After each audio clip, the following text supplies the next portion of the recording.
चलिए ठीक है, हम लोग मानव रोग पढ़ रहे थे ना, तो मानव रोग को ही पढ़ेंगे। और मानव रोग में आज आपको हम जीवाणु तक बताने की कोशिश करेंगे, समझे। जो उस दिन आपको धरफड़ हम बता रहे थे, 18 तारीख के लिए थे कल, हमको याद है ना, 18 तारीख के लिए थे ना, कहाँ तक आता है, यहाँ तक आता है, ठीक है समझे। तो मानव रोग के बारे में आपको हम बताते हैं क्या है नया, समझे। मानव रोग, समझे, मानव पहले चलिए पहले समझते, देखिए मानव रोग, पहले तो ये बात जान लीजिए, मानव रोग अत्यधिक इंपॉर्टेंट चैप्टर है। मानव रोग की पूरा बायोलॉजी है। कितना भारी भारी क्वेश्चन आ गया, देख रहे थे, बायोलॉजी में पूछ जा रहे, कुछ पूछ दिया है ना, आपको ध्यान रखना है। अरे ये खत्म हो गया कि कितना रिकॉर्डिंग होगा,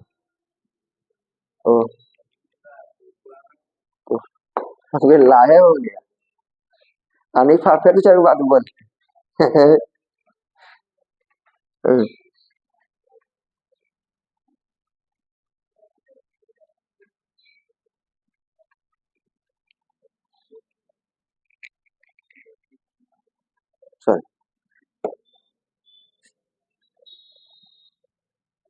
चलिए, तो हम लोग मानव रोग शुरू किए थे, मानव रोग फिर से बात करते हैं।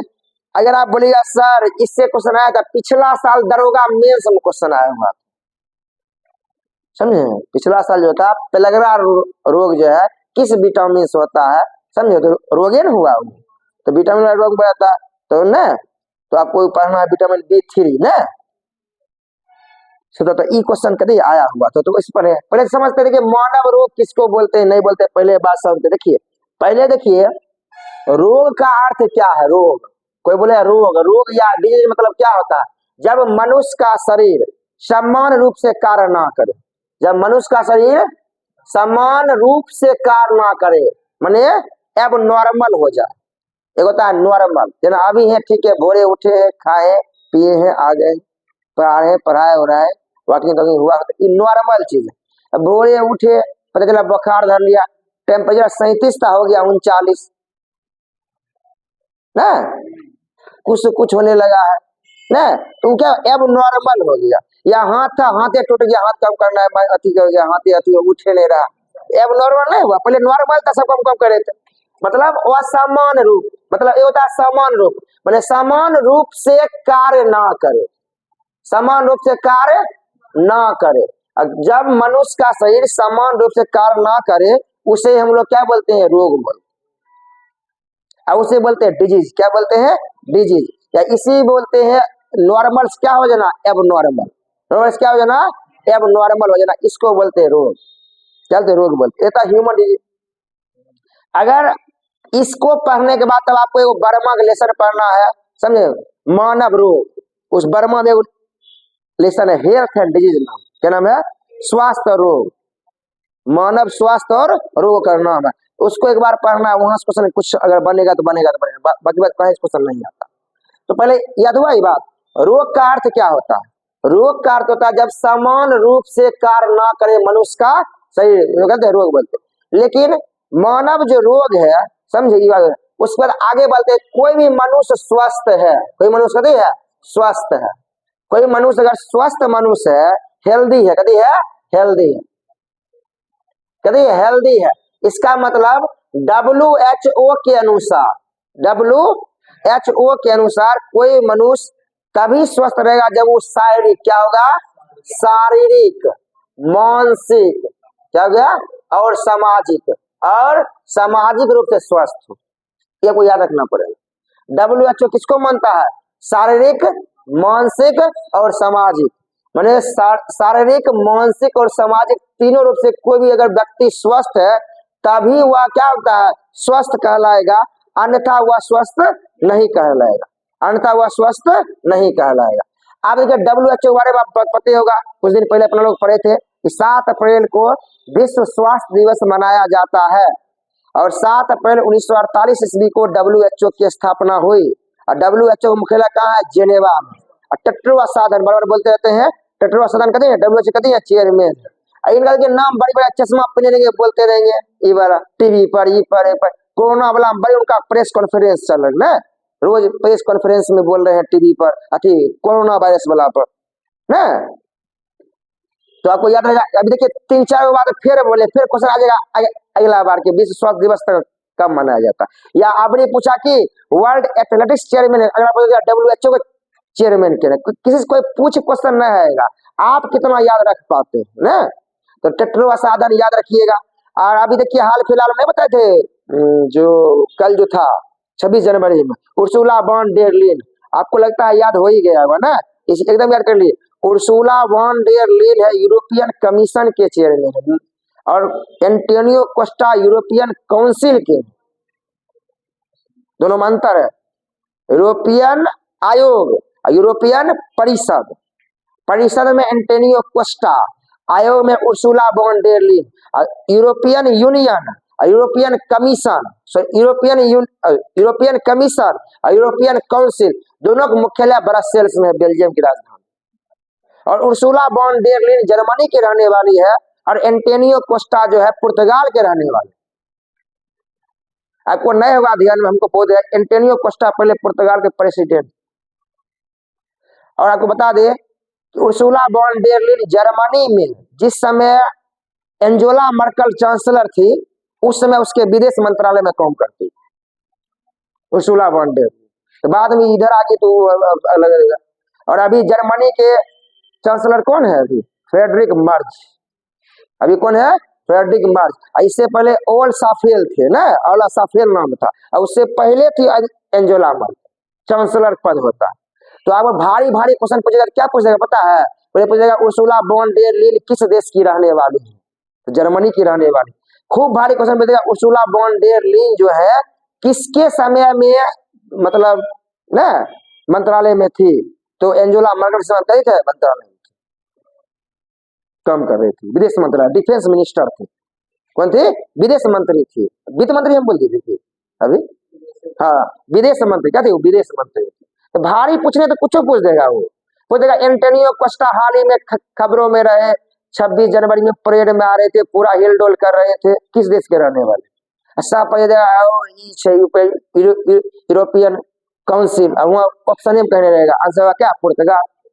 कहाँ रहने वाले हैं? पुर्तगाल रहने वाले। अरे अब उसके अध्यक्ष ने रहने का वाले कहाँ के? पुर्तगाल।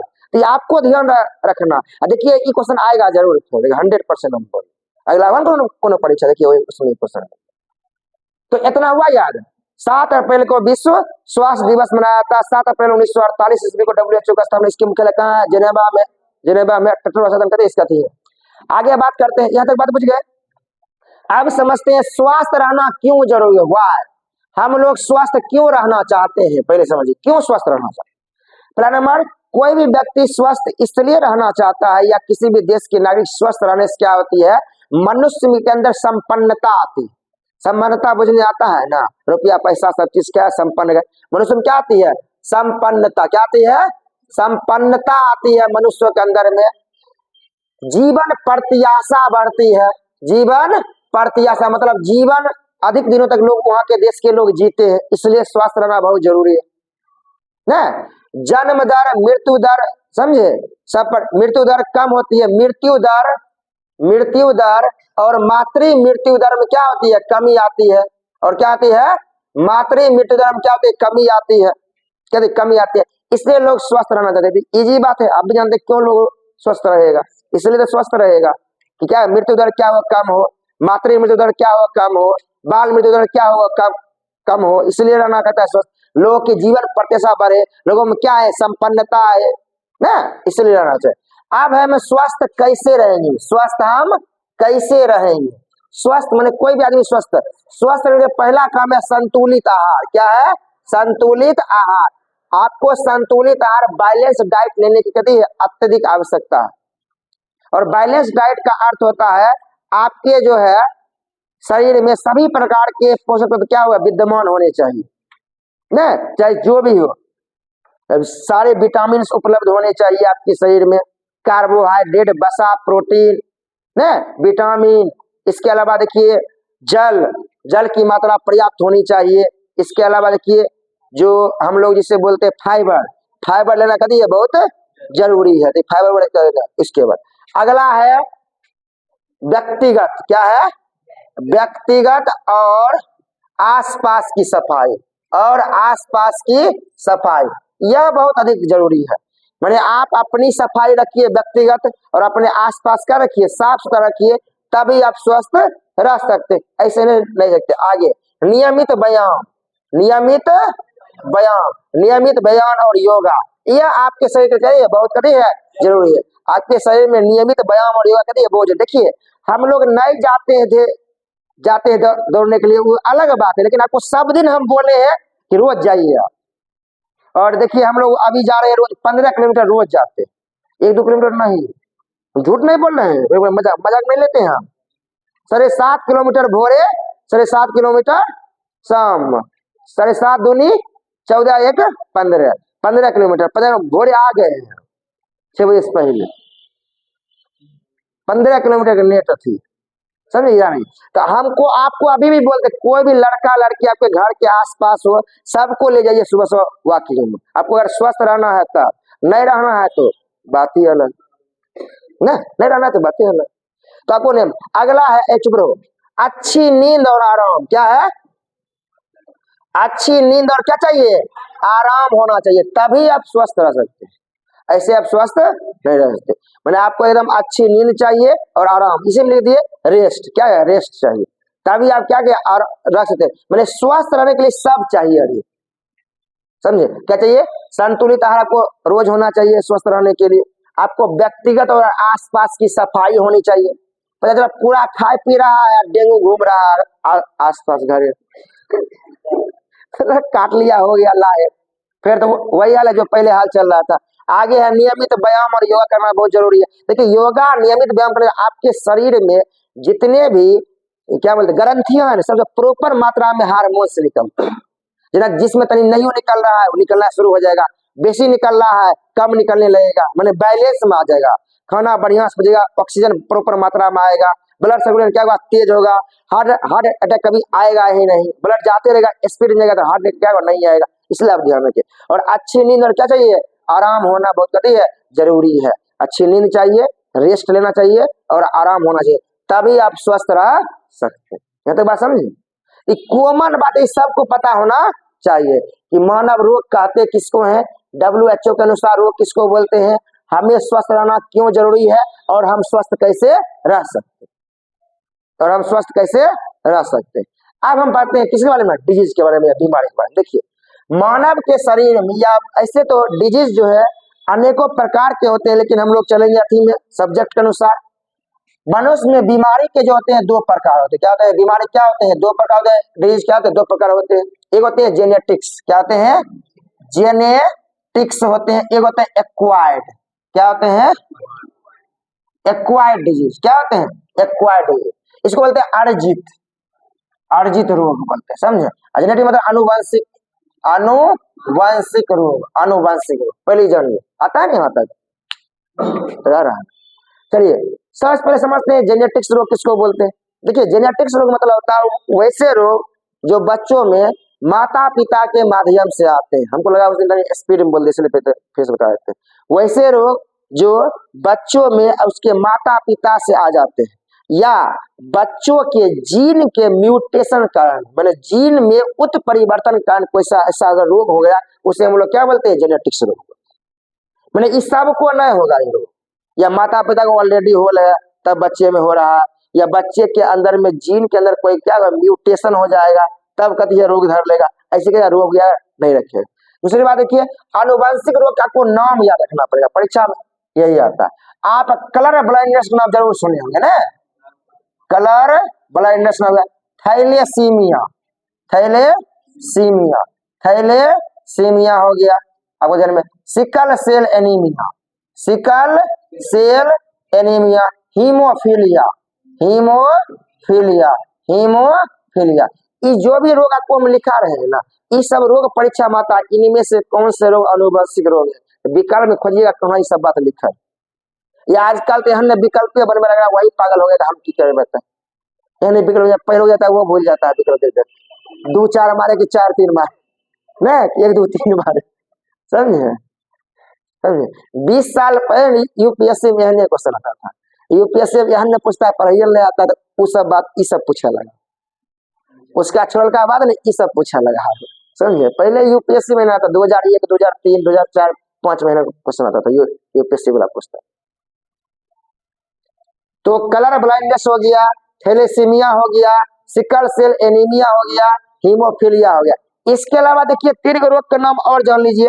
एगो डाउन सिंड्रोम, क्या हुआ? डाउन सिंड्रोम या ईबी रोग आता है। टर्नर सिंड्रोम हो गया, केलिन फिल्टर सिंड्रोम, केलिन फिल्टर सिंड्रोम। ये तीनों सिंड्रोम आप देखिए, सिंड्रोम ऐसे पढ़ने के तो बहुत पढ़ा देंगे, लेकिन आपके किताब में यही 3 गो लिखा है, वर्मा वाला बायोलॉजी। इसलिए विशेष आपको पढ़ाई की जरूरत नहीं। विशेष पढ़िए, देख लिया परीक्षा में क्या हाल हो रहा है, जो आता है वो तो याद नहीं हो रहा, एक्स्ट्रा पढ़ने चले हो ना। इसमें से क्या हुआ देख लीजिए, ये नाम है डाउन सिंड्रोम, लेकिन इसमें ना क्रोमोसोम बढ़ जाता है। पहले ये बात जान लीजिए, यही बच्चा करता है गलती। हमारे बात समझ रहे हैं, नाम है डाउन, गुणसूत्र बढ़ जाता है, 46 हो गया 47। थोड़ी बात समझ रहा है। अरे डाउन कम कर देता, कम नहीं करना, डाउन माने बेसी कर देना। अब बाकी एक आध दिन क्या होता है, कम होता है। अगर मनुष्य के शरीर में गुणसूत्र की मात्रा समान स्थिति से अधिक होना, उसको बोलते हैं ट्राइसोमी। क्या बोलते हैं इसको? ट्राइसोमी। इसको बोलते हैं ट्राइसोमी, बोलते हैं ट्राइसोमी। और मनुष्य के शरीर में गुणसूत्र की मात्रा समान से कम हो जाना, मोनोसोमी। क्या बोलते हैं? मोनोसोमी। क्या बोलते हैं? मोनोसोमी। ये पूछ देगा मोनोसोमी मतलब आप क्या समझते हैं, ट्राइसोमी मतलब आप क्या समझ रहे हैं या क्या नहीं आप समझ रहे हैं। याद हुआ था ना बात। एक होता है डाउन सिंड्रोम मतलब ट्राइसोमी, मतलब गुणसूत्र बढ़ जाना, 21वां नंबर वाला बढ़ता है ना, 21वां नंबर बढ़ जाता है, लेकिन आपको जानने को जरूरत नहीं है। टर्नर सिंड्रोम, केलिन फिल्टर सिंड्रोम, इसमें क्या होता है, कम जाता है। क्या होता है, ये सब कौन रोग है? आनुवंशिकी रोग। कौन सा रोग है? आनुवंशिकी रोग है। इसमें देखिए आपको कुछ रोग के बारे में आपको हम बताया था। देखिए एगो हीमोफीलिया रोग बहुत ही अति रोग है। हीमोफीलिया रोग में क्या होता है, मनुष्य के शरीर में ब्लड का थक्का नहीं जमना ही हीमोफीलिया कहलाता है। मनुष्य के शरीर में रक्त का थक्का न जमना ही हीमोफीलिया कहलाता है, हीमोफीलिया। क्या गुजरा। और 17 अप्रैल को प्रत्येक वर्ष विश्व हीमोफीलिया दिवस मनाया जाता है। देखिए कहते हैं 17 अप्रैल। आई जाने गए दिवस कितना इंपॉर्टेंट है, अब धक्का लगेगा आपको जाने गए। देखिए सब शिफ्ट में 2 क्वेश्चन आता है, किससे? सिर्फ दिवस से। एगो में ये हुआ गया था 24 दिसंबर वाला राष्ट्रीय उपभोक्ता दिवस परीक्षा में ना, वो 21 तारीख सेकंड शिफ्ट में था। हीमोफीलिया दिवस कब मनाया था? 17 अप्रैल को मनाया था। ये आपको तो रट्टा मार दिया, अगला बार यही नहीं चला है, समझे, हीमोफीलिया दिवस। अगला आता है सिकल्स। देखिए एक होता है थैलेसीमिया, एक होता है सिकल सेल एनीमिया, दोनों में तनिक अंतर। थैलेसीमिया में क्या होता है, आरबीसी की मात्रा घट जाती है। थैलेसीमिया जिसको हो जाएगा ना, आरबीसी की मात्रा घट जाएगी। आप पहले बात सुन लीजिए, आरबीसी का मेन काम होता है ऑक्सीजन को ढोना। कोई बच्चा अगर नहीं थक रहा है दौड़ने में, मतलब आरबीसी कती है ज्यादा, आरबीसी और ज्यादा हो गया, और ज्यादा हो गया, 5 मिनट में दौड़ गया, और ज्यादा हुआ 4 मिनट में दौड़ गया, समझे। आरबीसी कम है, आप थकिएगा, नहीं दौड़ पाइए या कोई भी काम नहीं कर पाइए। आरबीसी का मेन काम क्या? ऑक्सीजन को ढोना, पहले जाने। और आरबीसी क्या कम होता है, किसमें? थैलेसीमिया। माने थैलेसीमिया बीमारी जिसको हो जाता है ना, आरबीसी बनने ही नहीं रहता, आरबीसी की मात्रा क्या होती है, कम हो जाती है। और 10 से कम अगर हीमोग्लोबिन हो गया, पहले बात जान लीजिए, आपको उठने बैठने में नहीं होगा, पूरा ऐसे देखिए 12 13 सब रहता है, 14 तक जाता है, बहुत हुआ, समझे। 16 किसी का होता है, एगो नहीं है किसी का। 16 होगा दीवार तोड़ के भाग जाएगा, पढ़ेगा बच्चा नहीं, खून काटना बुझने आता। जिसको 16 हो गया नहीं मतलब खून काटे, देवाल उवाल तोड़ के भाग जाएगा, क्लास में रहेगा ना, पढ़ेगा नहीं। रामदेव बाबा कहते हमको क्या हो गया है, 16 हो गया। तो पूरा डाइट मेंटेन, आदमी रोज योगा कर रहे हैं ना, डाइट पर तब पूरा ध्यान देना पड़ेगा, तभी आपका 16 ऐसे भी ना, 16 के लिए बहुत कुछ करना पड़ेगा, समझे, तब होगा 16।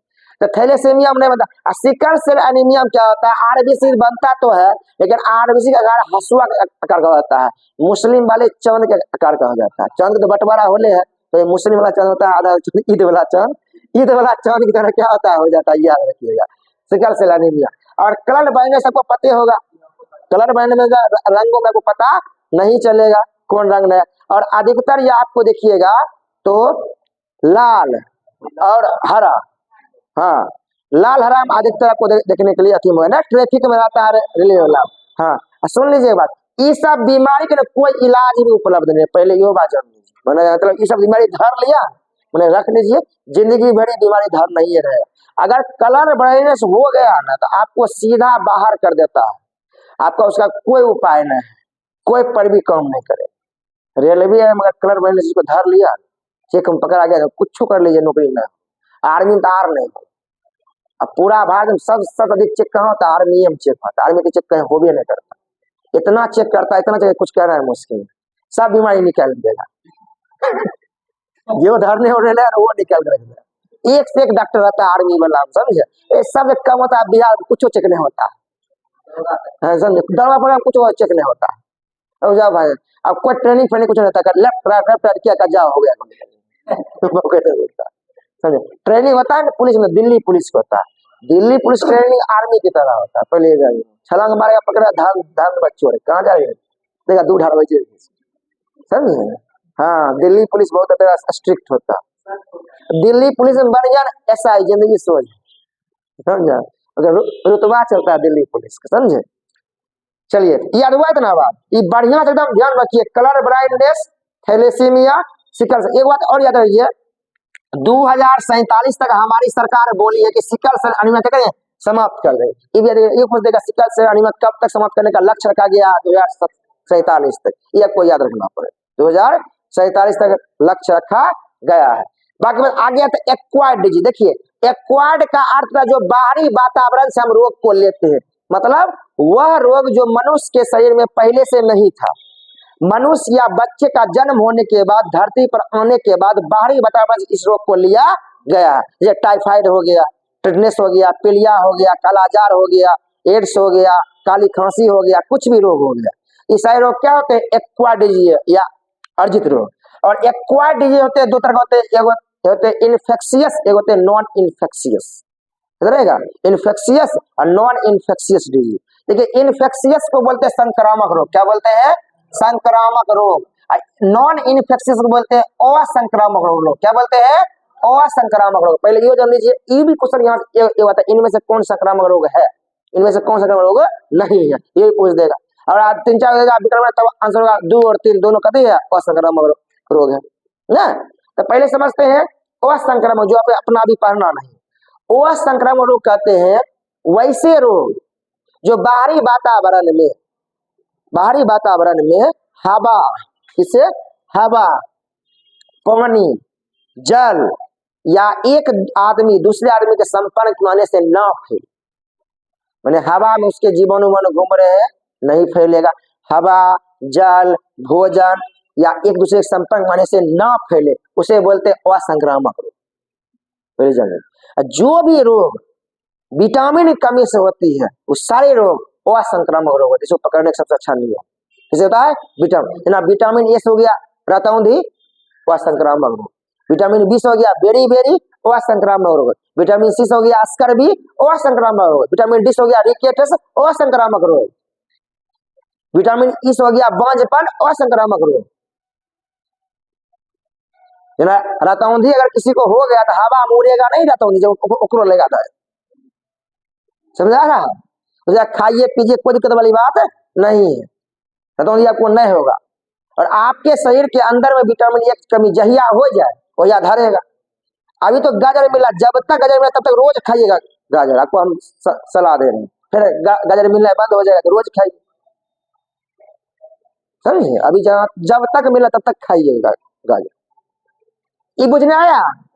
इसमें क्या माना? बेरी, रतौंधी क्या लिख देते हैं? रतौंधी हो गया, बेरी बेरी हो गया ने, उसके बाद अस्कर्बी हो गया, रिकेट्स क्या हो गया?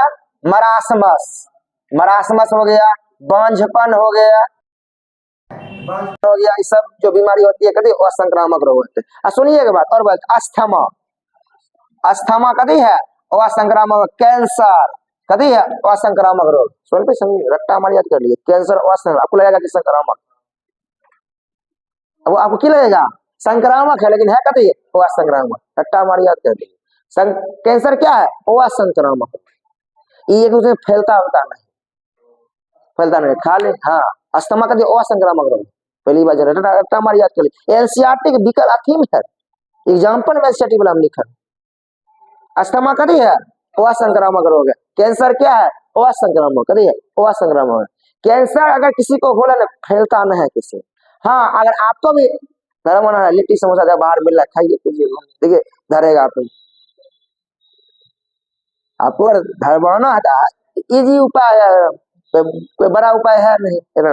खाली बाहरी वाला खाना खाते रहिए, घूमते रहिए, घर में नहीं खेने के डर लगा आपको, समझे। कैंसर के एक से होते हैं प्रकार, समझे। एक होता है लीवर कैंसर, समझे, आमाशय में कैंसर हो जाता है। एक तो बहुत जगह सही का बेसिक तो मुंह वाला ज्यादा होता है, गुटका उटका खाने, मुंह में हो गया, गाने हो गया, ना तो काट उट घटा बचा तो मर गया।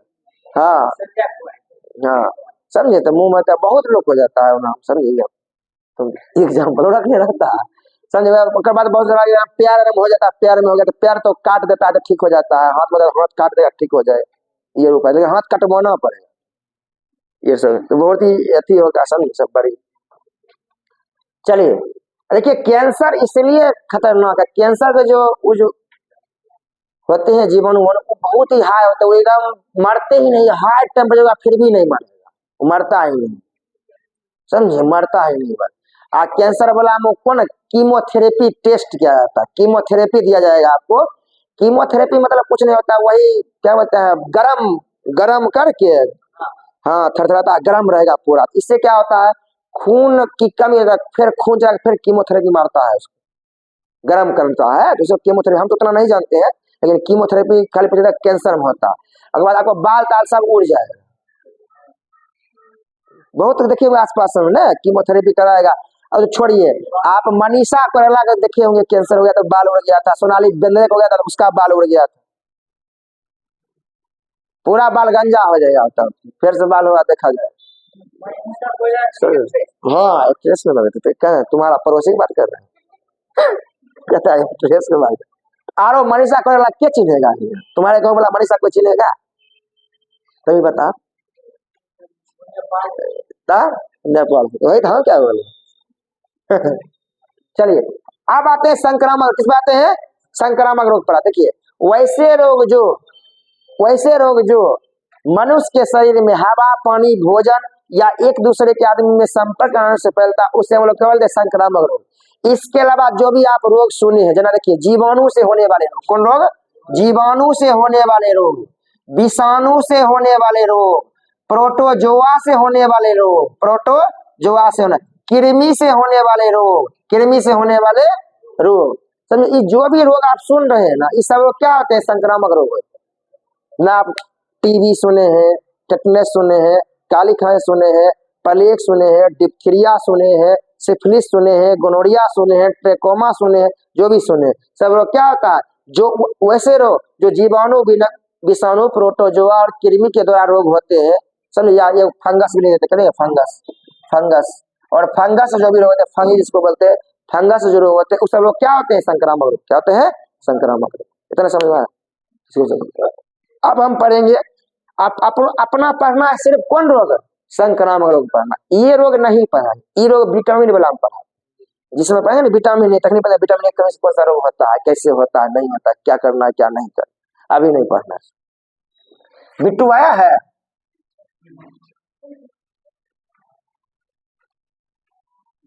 अब बिट्टू लेट करना हो गया तुमको, हाँ वो कुछ नहीं था।